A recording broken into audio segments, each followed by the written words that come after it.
How do you like your major keys? To paraphrase the words of the great Cal Naughton Jr., I like mine with a tuxedo t-shirt because it says I'm formal, but I'm here to party.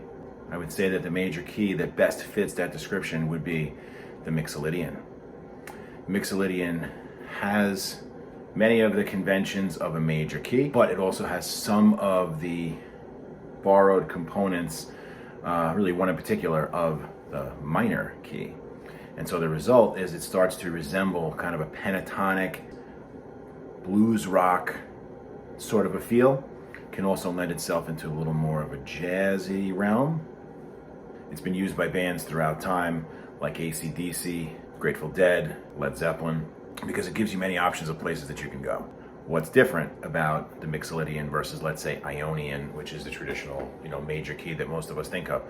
Some of the functionality is not there.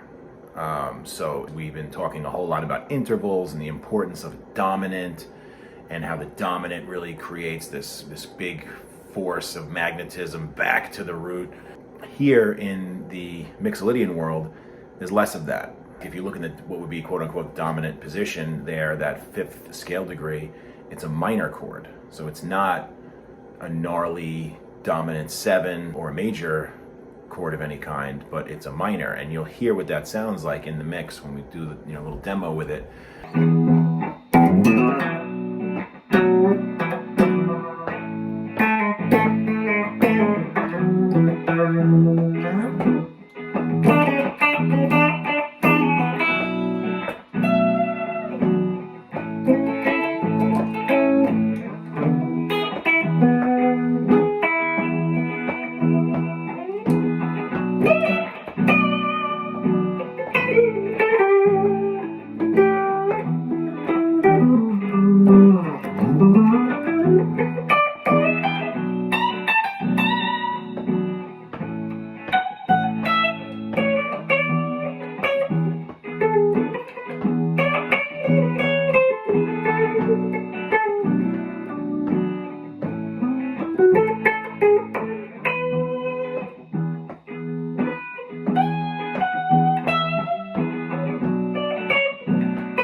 Focusing less on it as a scale, more on it as a context, you'll start to hear it.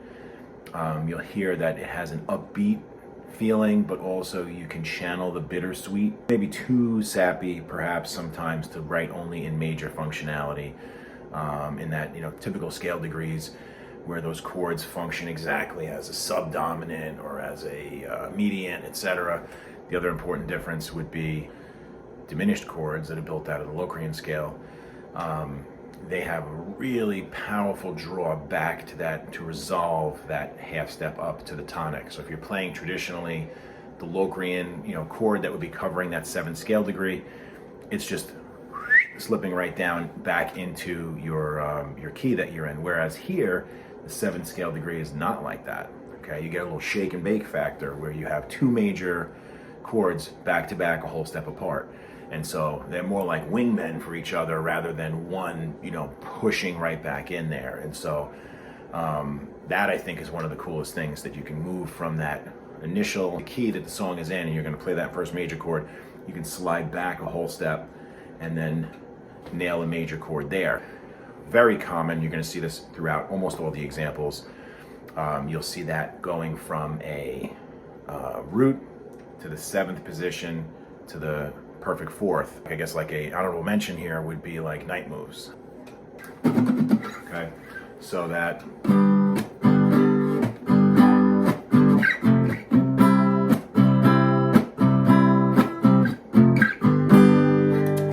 G, F, C. So many songs are built that way. Get rid of this. All right, time for this week's featured tunes. In the 4th spot, we got The Verve with Bittersweet Stmphony.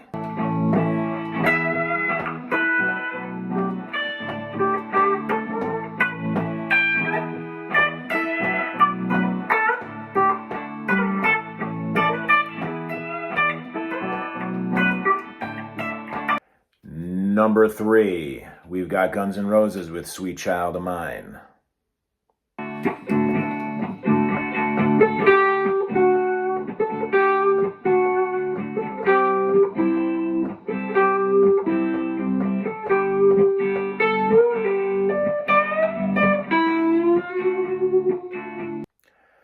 Number 2, Sweet Home Alabama by Leonard Skinner.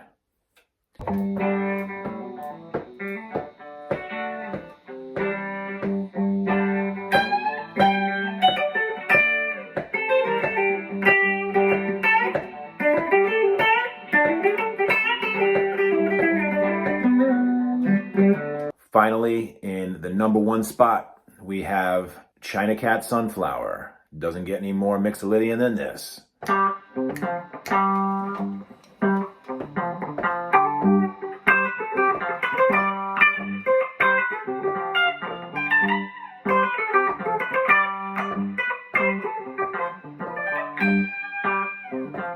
Just try getting into your ears what it sounds like to play the blues scale over the Mixolydian chord progression, and what it feels like to play Mixolydian over it, and ultimately what it feels like to put those chord tones, triads, arpeggios over it. So that's to me why this is the coolest, gateway to playing modally, because you get a big payback, right?